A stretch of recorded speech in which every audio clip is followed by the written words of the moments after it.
يا أيها الذين آمنوا إذا قمتم إلى الصلاة فاغسلوا وجوهكم وأيديكم إلى المرافق وامسحوا برؤوسكم وأرجلكم إلى الكعبين. ایمان والو، جب نماز کے لیے اٹھو تو پہلے اپنے چہروں کو اور کونیوں تک اپنے ہاتھوں کو دھو اور اپنے سر اور گٹے تک پیروں کا مسح کرو. بسم اللہ الرحمن الرحیم. الحمدللہ رب العالمین وصلی اللہ علی محمد وآلہ الطاہرین. موضوع گفتگو وضو، اور ہماری اس گفتگو کا عنوان ہے خواتین کے بعض مسائل کے جن کا تعلق ہے وضو سے. گو کہ توضیح مسائل میں اس قسم کا کوئی چیپٹر الگ سے نہیں ہے، لیکن کیونکہ بعض دفعہ خواتین اس موضوع میں سوال کرتی ہیں تو لہٰذا اسی وجہ سے ہم نے اس موضوع کو بھی الگ سے رکھ دیا ہے. ایک سوال یہ ذہن میں آتا ہے، کیا اگر نامحرم کے سامنے وضو کیا جائے تو یہ وضو صحیح ہے؟ تو جواب یہ ہے کہ اگر نامحرم کے سامنے وضو کیا جائے تو سوال یہ پیدا ہوتا ہے کہ فقط نامحرم کے سامنے ہیں یا نامحرم کے سامنے بے پردگی بھی ہو رہی ہے. تو اگر نامحرم کے سامنے وضو ہو رہا ہے، فرض کریں کہ ہمارے سر پہ ایک چادر ہے اور نامحرم پیچھے کی جانب سے فقط ہماری پشت کو دیکھ رہا ہے اور بے پردگی نہیں ہو رہی، تو یہ عمل بھی صحیح ہے اور وضو بھی صحیح ہے. لیکن اگر نامحرم ہمیں بے پردہ دیکھ رہا ہے، یعنی نامحرم کسی خاتون کو بے پردہ دیکھ رہا ہے، تو ایسی صورت میں یہ عمل حرام ہے اس کے سامنے بے پردہ ہونا، لیکن وضو صحیح ہے. بس گھر میں خواتین اگر وضو کر رہی ہوں اور بے پردگی کا خوف ہو تو واجب ہے کہ ایسی جگہ جائیں کہ جہاں پر کوئی نامحرم انہیں نہ دیکھ رہا ہو. لیکن اگر وہ نامحرم کے سامنے وضو کر رہی ہیں تو یہ ان کے سامنے بے پردہ آنا حرام ہے، لیکن وضو صحیح ہے. اگلا سوال کہ اگر کوئی وضو کرے اور اس کے بعد نامحرم کے سامنے آ جائے تو کیا حکم ہے؟ تو کہا جائے گا کہ اگر کوئی وضو کرے اور اس کے بعد نامحرم کے سامنے آ جائے تو پھر دو سوال ہوں گے. اگر نامحرم کے سامنے آیا ہے پردے میں تو یہ کام جائز ہے، اور اگر نامحرم کے سامنے آیا ہے بے پردگی کے عالم میں تو یہ عمل حرام ہے، گناہ ہے، لیکن اس کا وضو صحیح ہے. اگر وضو کے بعد نامحرم کو چھوا جائے، اب یہ چھونا بغیر شہوت کے ہو تو بھی حرام ہے، اور اگر شہوت کے ساتھ چھوا جائے تو بھی حرام ہے، لیکن وضو اس کا باطل نہیں ہے. ایک اور سوال کہ اگر کوئی وضو کے بعد معاذ اللہ فلم دیکھے یا گانا سنے تو کیا اس کا وضو باطل ہوگا؟ تو جواب یہ ہے کہ یہ دونوں کام، البتہ فلم سے مراد کوئی ڈاکومنٹری یا جائز فلم ہے تو کوئی حرج نہیں ہے، لیکن اگر کوئی حرام فلم ہے، یعنی ایسی فلم ہے کہ جس میں حرام ہے، تو ایسی فلم دیکھنا حرام ہے، گانے سننا حرام ہے، لیکن ان سے وضو باطل نہیں ہوگا. بعض دفعہ خواتین کے ذہن میں یہ سوال آتا ہے کہ خواتین کے وضو کا طریقہ الگ ہے، تو یہ قطعاً غلط نظریہ ہے. خواتین کے وضو میں اور مردوں کے وضو میں، خواتین کے غسل میں اور مردوں کے غسل میں، خواتین کے تیمم کے طریقے میں اور مردوں کے تیمم کے طریقے میں کسی قسم کا کوئی فرق نہیں ہے.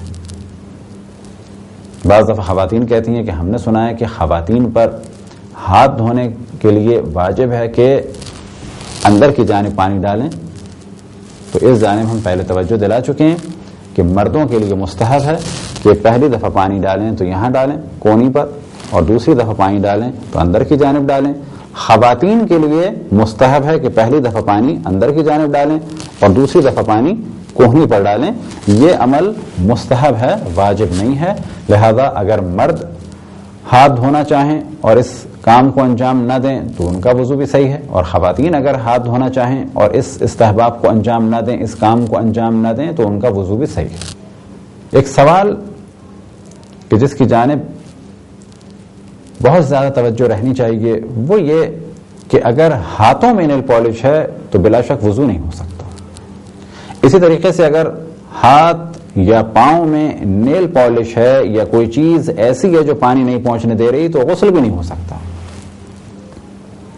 لیکن سوال یہ پیدا ہوتا ہے کہ ہاتھوں پہ نیل پالش نہیں ہے، یعنی ان ناخنوں میں، اور پاؤں کے ناخنوں میں نیل پالش ہے، تو کیا وضو ہو جائے گا؟ تو جواب یہ ہے کہ پاؤں کے مسح کے لیے شرط ہے کہ اگر اسے آپ تصور کریں کہ یہ پاؤں ہے تو شرط ہے کہ انگلیوں کے اس سرے سے مسح کو شروع کیا جائے اور یہاں بلندی تک، اور بہتر ہے جوڑ تک لایا جائے۔ اب اگر ان سب میں نیل پالش لگی ہے، فرض کریں یہ پاؤں ہے اور یہ 5 انگلیاں، تو وضو نہیں ہوگا اور یہ مسح باطل ہے۔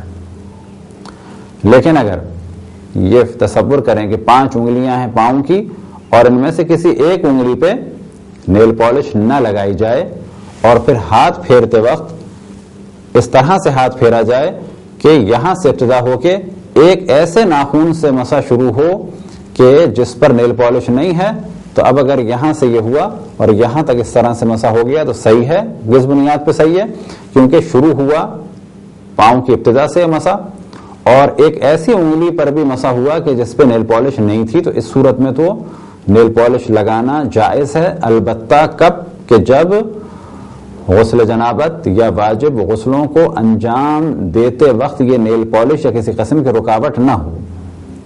بس فرض کریں کسی پر کوئی غسل واجب نہیں ہے اور پھر اس نے نیل پالش لگائی پاؤں پہ خالی، اور بعد میں وضو کیا اور ایک انگلی کم سے کم چھوڑی ہوئی تھی تو مسح صحیح ہے، لیکن بہتر یہی ہے کہ باقی انگلیوں پہ بھی نیل پالش نہ ہو۔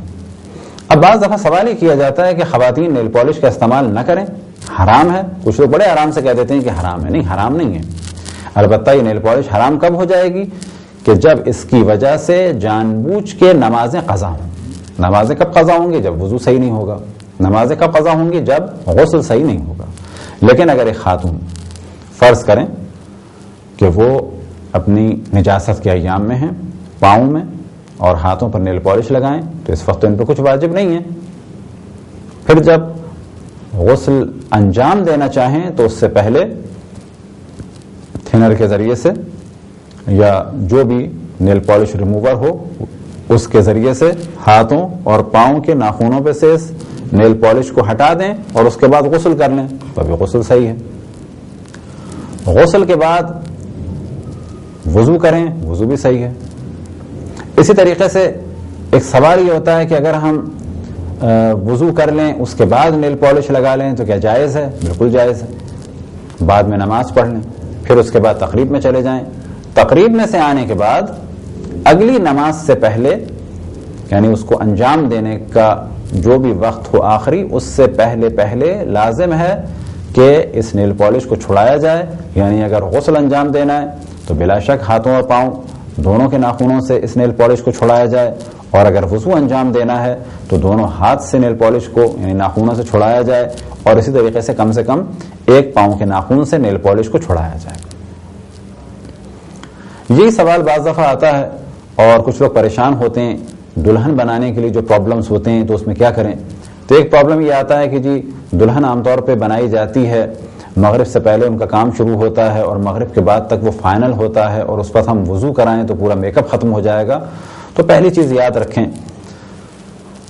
کہ بہت سارے دنیا میں بیوٹی پارلرز ہیں، ایسی جگہ اپائنٹمنٹ لیں کہ جہاں پر نماز قضا ہونے کا خطرہ نہ ہو۔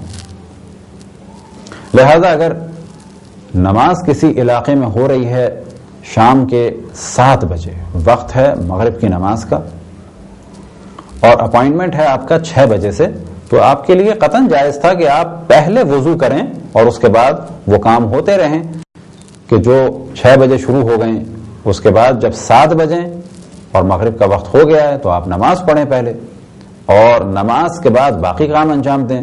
اور اب اگر وضو ٹوٹ بھی جائے تو کوئی حرج نہیں ہے، کیونکہ مغرب اور عشاء کی نماز آپ نے پڑھ لی ہے۔ اب آپ پر وضو واجب ہوگا فجر کی نماز کے لیے۔ اس وقت آپ پر واجب ہوگا کہ ہر اس چیز کو چھڑائیں کہ جو پانی پہنچنے میں مانع ہو، چاہے وہ نیل پالش ہو اور چاہے وہ میک اپ کی کوئی اور چیز ہو۔ وضوئی کے مسئلے میں ایک سوال خواتین کا آتا ہے، وہ ہے مہندی کے بارے میں۔ اگر مہندی اوریجنل مہندی ہے پتوں والی تو وہ رکاوٹ نہیں بنتی اور وہ جائز ہے اس کا استعمال۔ البتہ پردے کے اعتبار سے کیا حکم ہے وہ بحث آئے گی پردے میں، کیونکہ اگر ہاتھوں پہ زینت ہے تو اس کو چھپانا ہوگا، لیکن مہندی کے بارے میں ایک استثنا ہے۔ اسی طریقے سے اگر نیل پالش لگی ہے تو ان ہاتھوں کے ان حصوں کو چھپانا ہوگا، یا گلوز پہنے جائیں یا کم سے کم ہاتھوں کو اس طرح سے کور کیا جائے، کیونکہ اگر زینت ہے تو پھر زینت والے حصے کو چھپانا ہے۔ چہرے کے بارے میں بھی توجہ رہے کہ اگر چہرے پر زینت ہے تو جس حصے پہ زینت ہے اس کا چھپانا واجب ہے، اور باقی مسائل آپ سوال کریں جن کی آپ تقلید میں ہیں، کیونکہ اکثر مراجع فرماتے ہیں کہ چہرے کا چھپانا احتیاط واجب ہے۔ بلا شک بہتر ہے کہ چہرے کو چھپایا جائے۔ بہت زیادہ سوال ہوتا ہے کون مہندی کے بارے میں، اور ہمارے پاس بھی بہت فون آتے ہیں کون مہندی استعمال کرنا جائز ہے یا حرام ہے۔ تو پہلا مسئلہ یاد رکھیں کہ استعمال کرنا تو جائز ہے، چاہے وہ کسی قسم کی بھی ہو، لیکن ہاں وضو سے پہلے یہ دیکھنا ہوگا کہ یہ پانی پہنچنے میں رکاوٹ بن رہی ہے یا نہیں بن رہی۔ اب اگر رکاوٹ بن رہی ہے تو اس کو چھڑانا ہوگا، اور اگر رکاوٹ نہیں بن رہی ہے، ایک اوریجنل مہندی ہے کہ جیسے عام طور پہ ہوتی ہیں، تو اس ڈیزائن سے کوئی فرق نہیں پڑتا اور پانی پہنچ جائے گا۔ لیکن کون مہندی میں ایک پرابلم دیکھنے میں آیا ہے، اور وہ پرابلم یہ ہے کہ کون مہندی میں کچھ سریش وغیرہ اور بعض کیمیکل ملائے جاتے ہیں کہ جن کے بعد ہاتھ میں ایک لیئر بن جاتی ہے۔ اب اگر یہ لیئر اوپر سے بن گئی ہے ایک پلاسٹک ٹائپ کی تو اس کو چھڑانا ہوگا، کیونکہ یہ پانی پہنچنے میں رکاوٹ بن رہی ہے۔ اب کون سی کون مہندی صحیح ہے کون سی کون مہندی غلط ہے، یہ دار و مدار ہے خود آپ پر کہ آپ یہ دیکھیں کہ کون سی کون مہندی پانی پہنچنے میں رکاوٹ کا سبب بن رہی ہے اور کون سی کون مہندی پانی پہنچنے میں رکاوٹ کا سبب نہیں بن رہی ہے۔ ہم یہاں سے بیٹھ کے صرف اتنا بتا سکتے ہیں کہ وہ کون مہندی جو رکاوٹ بنتی ہے اس کا استعمال صحیح نہیں ہے اور وضو باطل ہوگا، اور وہ کون مہندی کہ جو پانی پہنچنے میں رکاوٹ نہیں بنتی اس کے بعد وضو کیا جا سکتا ہے۔ البتہ بعض خواتین کی رائے یہ ہے کہ کون مہندی کے بعد جو اس طرح سے ایک لیئر نکل رہی ہوتی ہے وہ لیئر الگ سے کسی چیز کی نہیں ہے، بلکہ کون مہندی میں ایسا کیمیکل ہوتا ہے جو کھال اکھڑ رہی ہوتی ہے۔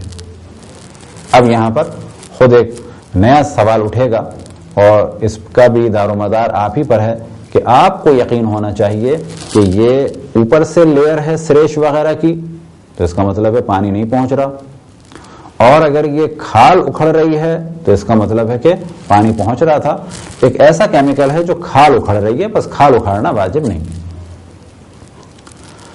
یہاں پر ہم بعض دفعہ مشورہ دیتے ہیں خواتین کو کہ کیونکہ کون مہندی میں بہت زیادہ پرابلم ہے، بعض خواتین جرت کریں کون مہندی بنانے کا طریقہ سیکھیں اور اس کو ثواب کے اعتبار سے یا پھر بزنس کے اعتبار سے اپنائیں، تاکہ جن کو استعمال کرنا ہو ان کے لیے وضو میں پرابلم نہ ہو، یا یہ کہ جائیں اور جانے کے بعد دیکھیں کون مہندی کیسے بنتی ہے، مختلف رسالوں میں مختلف جگہوں پہ جا کے اس کے اجزاء کو دیکھیں اور اس کے بعد یقین حاصل کریں۔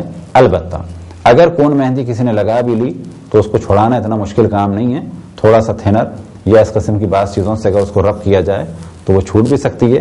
اسی طریقے سے اگر سرف وغیرہ یا کوئی صابن استعمال کیا جائے، شیمپو استعمال کیا جائے اور تھوڑی دیر سے کسی کاٹن کے کپڑے سے آہستہ آہستہ اس طرح سے ملا جائے، البتہ ایسے بھی ملنا نہیں کہ ہاتھ چھل جائیں، لیکن اگر تدریجاً 10-15 منٹ ملا جائے تو جس قسم کی کون مہندی ہو اس کی لیئر تو ختم ہو جاتی ہے۔ اب آخر میں ایک واقعہ بھی آپ کو بتاتے چلیں کہ ایک دفعہ ایک خاتون سے جب انہوں نے مسئلہ پوچھا تو ہم نے جواب دیا، اور مسئلہ یہی تھا کہ نیل پالش کے بعد وضو ہو سکتا ہے، تو ہم نے جواب دیا کہ وضو نہیں ہو سکتا، نماز باطل ہے۔